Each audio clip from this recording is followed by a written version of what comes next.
میرے نبی پاک صلی اللہ علیہ وسلم نے فرمایا دو بھائی اگر ناراض ہوں تو جو صلح پہلے کرے گا وہ جنت میں پہلے جائے گا، آگے آگے چلے گا۔ مہربانی فرمائیں سب سے پہلے اپنی زندگی سے یہ عداوت نکالیں۔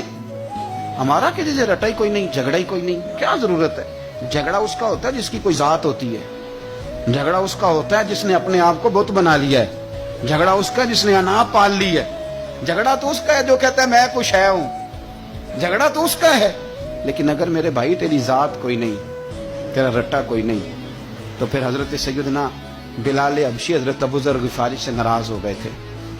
بلال کا رنگ کالا تھا، ابو ذر غفاری کا گورا تھا۔ بلال مزدور آدمی تھے، ابو ذر غفاری سردار تھے۔ بلال حبشن کے بیٹے تھے، وہ چودھری کے پتر تھے۔ لیکن نبی پاک صلی اللہ علیہ وسلم نے فرمایا ابو ذر میں تب راضی ہوں اگر تجھ سے بلال راضی ہو تو سیدنا ابو ذر غفاری نے ایک منٹ نہیں لگایا، ذات کا بت